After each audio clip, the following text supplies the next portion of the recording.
አንደኛው ዘርን ለማብዛት ዘርን ለመተካት ተሰጥቶናል ማለት ነው። ሁለተኛው ጋብቻ እግዚአብሔር ባርኮ ቀድሶ የሰጠው ሁለተኛው ደግሞ ለመረዳዳት ነው። ያው እኛ ተናግረን ኖረን እናንተ አትሰሙም ከኛ ይወጣል። ስለዚህ ሁለተኛው ለመረዳዳት ሲሆን እግዚአብሔር አዳምንና ሔዋንን ከፈጠረ በኋላ አዳም ለሔዋን ሔዋን ደግሞ ለአዳም እነሆ ሁለቱ ተደጋግፈው እግዚአብሔር ሁለት የነበሩትን አንድ አድርጎ ባርኮ ቀድሶ ጋብቻን ለእኛ ሰጥቷል ማለት ነው። እግዚአብሔር ጋብቻቸውን የተባረከ ያድርግልን። ሶስተኛውና የመጨረሻው እግዚአብሔር ጋብቻን ባርኮ የሰጠበት ምክንያት አንድ ሰው ከዝሙት ጠንቅ ምክንያት ከእግዚአብሔር እንዳይጣላ፣ እንዳያመነዝር፣ ወደ ሌላ እንዳይመኝ እግዚአብሔር ትዳርን ባርኮ ለሰው ልጆች ሰጥቷል። እግዚአብሔር የሁላችን ትዳር እንዲባርክ ፈቃዱ ይሁን። ምክንያቱም ቅዱስ ጳውሎስ እንዲህ ይላል፣ አንድ ወንድ ልጅ ለአቅመ አዳም ከደረሰ በኋላ ለዝሙት ጠንቅ ምክንያት እንዳይሰናከል፣ ሌላ በዓይኑ አይቶ እንዳያመነዝር፣ ከእግዚአብሔር ከፈጣሪው እንዳይለያይ እነሆ በሕገ ቤተ ክርስቲያን የቻለ በሥርዓተ ተክሊል ደግሞም ያልሆነለት በምስጢረ ቁርባን የተናገረው ለሰው ልጆች ሁሉ ይህንን ቅዱስ የሆነውን ጋብቻ ባርኮ ቀድሶ በመጽሐፍ ቅዱስ ላይ እንዳሰፈረልን ሲያመላክት እነሆ እግዚአብሔር አንድ ያደረገውን እንግዲህ ሰው አይለየውም ብሎ አስቀምጧል። ጋብቻ ስለ ሶስት ነገሮች ባርኮ ቀድሶ እግዚአብሔር ሰጥቶናል። ስለ ስንት ነገሮች አልኩኝ? ስለ ስንት ነገሮች? ስለ ሶስት ነገሮች። ልብ ያላችሁ በደንብ አድምጡ። ድግስ ብቻ የሚበላ በልተን ለመሄድ ከሆነ የመጣን ሌሎቻችሁ ተዉት። ምክንያቱም የዚህ ሰርግ ባራኪ እግዚአብሔር ስለሆነ ማለት ነው። ስለዚህ ጋብቻ ስለ ሶስት ነገሮች ተሰጥተዋል ለሰው ልጆች። አንደኛው ዘርን ለማብዛት ዘርን ለመተካት ተሰጥቶናል ማለት ነው። አንደኛው ዘርን ለመተካት እግዚአብሔር ጋብቻን ባርኮ ቀድሶ ሰጥቷል ማለት ነው። ስለዚህ ጋብቻ እግዚአብሔር ባርኮ ቀድሶ ሲሰጥ እንዲሁም ዘርን ለመተካት ሲባል ምን ማለቱ ነው? እግዚአብሔር አዳምንና ሔዋንን ፈጠረ። ከፈጠረም በኋላ እንዲህ ብሎ ባረካቸው፣ ብዙ ወተባዙ ምልዕዋ ነበር። እንግዲህ ብዙ ተባዙ ምድርንም ሙሏት ብሎ እግዚአብሔር አዳምና ሔዋንን ባረካቸው። እነሱም ደግሞ ሴት ልጅና ወንድ ልጅን ወለዱ ይላል። እግዚአብሔር አምላክ ልጆቻችንን ዘራቸውን ይባርክልን። ዘራቸውን እግዚአብሔር የአብርሃም የይስሐቅ የያዕቆብ ዘር ያደርግልን። ስለዚህ አንዳንድ ጊዜ እግዚአብሔርን ዘርን ሲሰጥ እከሌ እኮ የወለደው ልጅ ቁርጥ ቅጥል አባቱን ነው ተብሎ ይነገርለታል። ምን ሲሆን? እግዚአብሔር ዘሩን ሲባል እከሌ የወለደችው ልጇ ቁርጥ ቅጥል እናቷን ነው የምትመስለው የሚባልላት። ስለዚህ አንደኛውና የመጀመሪያው ዘርን ለመተካት እግዚአብሔር ጋብቻን ባርኮ ቀድሶ ሰጥቷል ማለት ነው። ሁለተኛው ጋብቻ እግዚአብሔር ባርኮ ቀድሶ የሰጠው ሁለተኛው ደግሞ ለመረዳዳት ነው። ያው እኛ ተናግረን ኖረን እናንተ አትሰሙም ከኛ ይወጣል። ስለዚህ ሁለተኛው ለመረዳዳት ሲሆን እግዚአብሔር አዳምንና ሔዋንን ከፈጠረ በኋላ አዳም ለሔዋን ሔዋን ደግሞ ለአዳም እነሆ ሁለቱ ተደጋግፈው በፍቅር በሰላም አንተ ትብስ አንቺ ትብስ ተብሎ እንዲሁም ደግሞ እግዚአብሔር በሰጣቸው ዕድሜ ተረዳድተው በፍቅር በሰላም እንዲኖሩ እግዚአብሔር ጋብቻን ባርኮ ሰጠ። ለምሳሌ በቤተ ክርስቲያን ቃል ኪዳኑን ሲገቡ እንዲህ የሚል ቃል ታገኛላችሁ።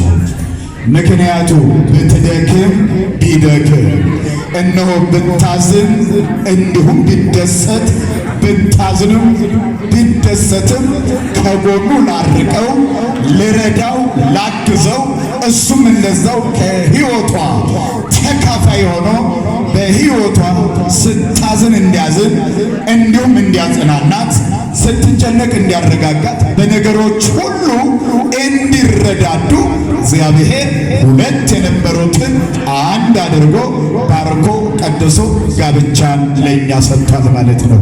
እግዚአብሔር ጋብቻቸውን የተባረከ ያድርጋል።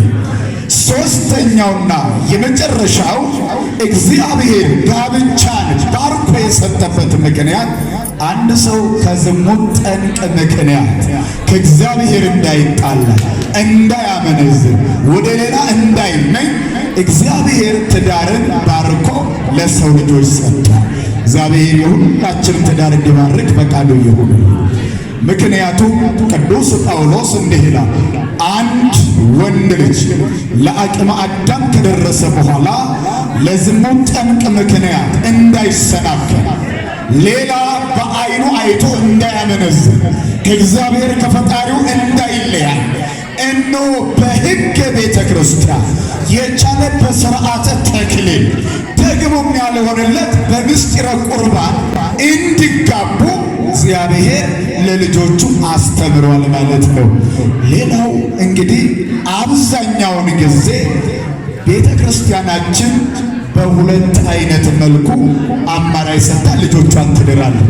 አንደኛው እንደነዚህ ልጆቻችን በሥርዓተ ተክሊል እነሆ ክብራቸውን ጠብቀው እግዚአብሔር ይበልጣል ብለው የዚህን ዓለም ፍትወት የዚህን ዓለም ፈተና ታግሰው እነሆ ይህችን ዕለት ጠብቀው ቤተ ክርስቲያን ልጆችን ድሬያቸዋለሁ፣ ባርኪያቸዋለሁ፣ ኩያቸዋለሁ፣ በሕዝብ መካከል መርቄ ድሬያቸዋለሁ ስንል እንዲሁም ቤተ ክርስቲያን ልጆቿን ትድራለች ማለት ነው። እንኳን ደስ አላቸው። እስኪ ደስ ያላቸው አመስግነው።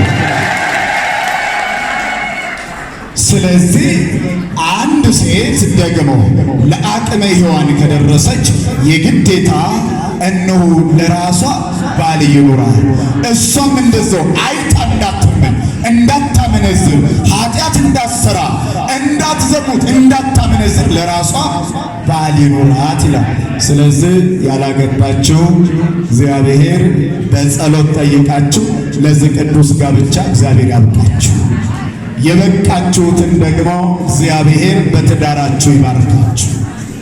እንዲሁም ደግሞ በዓለማዊ ተጋብታችሁ ልጅ የወለዳችሁ የከበዳችሁ አሁንም ጋብቻችሁን በቤተ ክርስቲያን መጣችሁ ከንስሐ አባቶቻችሁ ጋር በመመካከር በምስጢረ ቁርባን ትዳራችሁ አድሳችሁ አስባርኩ።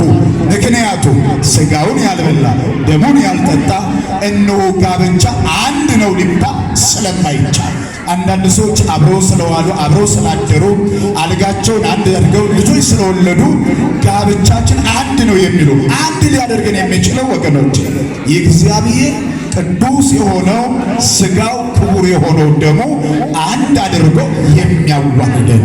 ስለዚህ እህታችን እንዲሁም ወንድማችንም ሁለቱንም እግዚአብሔር በትዕግስት በጽናት ታግሰው ለዚች ቀን ለዚች ሰዓት ስላደረሳቸው እግዚአብሔር ይክበር ይመስገን። እልል ብላችሁ ለዚህ ያበቃቸውን አምላክ አመስግኑላቸው። እንግዲህ ሙሽራው ቅዱስ ጳውሎስ እንዲህ ይላል፣ ሙሽሪትና ሙሽራዋ እንኳን ደስ አላችሁ። ደግሜ እላለሁ እንኳን ደስ አላችሁ። ደግሜም እላለሁ እንኳን ደስ አላችሁ። እግዚአብሔር ዘራችሁን ይባርክልን። የዛሬ ዓመት ደግሞ ለክርስትናው እንዲህ ተሰብስበን እንድንደሰት እግዚአብሔር ይርዳን። እናንተን ለዚህ ክብር ያበቃ ባለሳምንቶቹ ደግሞ ወጣቶቹ እዚህ ጋሉ። እግዚአብሔር አምላክ የእህቶቻችሁን የወንድሞቻችሁን አርአያነት ምሳሌነት ይዛችሁ እናንተም ራሳችሁን ጠብቃችሁ በምስጢረ ተክሊል እንድታገቡ እግዚአብሔር ይርዳችሁ። አሜን በሉ፣ አሜን በሉ። እልል ብላችሁ አመስግኑላቸው። ስለዚህ ቤተ ክርስቲያን ልጆቿን የምታስተምረው እንዲህ በሥርዓተ ቤተ ክርስቲያን በምስጢረ ተክሊል በሥጋው ደግሞ አትማ እንዲሁም ደግሞ እልል ብለው አባቶች መርቀው ሽማግሌ መርቀው ልጅ ሲዳር እጅግ በጣም ደስ ይላልና ወላጆች፣ ቤተሰብ፣ አክስት፣ አጎት እንኳን ደስ አላችሁ። እልል ብላችሁ በድጋሚ እግዚአብሔርን አመስግኑላችሁ።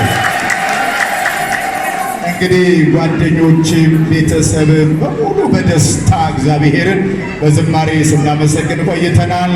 እንዲሁም ጋብቻችሁን የአብርሃም የሳራን ጋብቻ የባረከ የይስሐቅንና የርብቃን ጋብቻ የባረከ እንዲሁም ደግሞ የያዕቆብና የራሔልን የኤልሳቤጥና የዘካርያስን ትዳር እግዚአብሔር የባረከ አምላክ እንዲሁም የእናንተንም ትዳር እግዚአብሔር ይባርክላችሁ። እልል ብላችሁ አመስግኑላችሁ። እግዚአብሔር ይስጥልን። ወስብሐት ለእግዚአብሔር።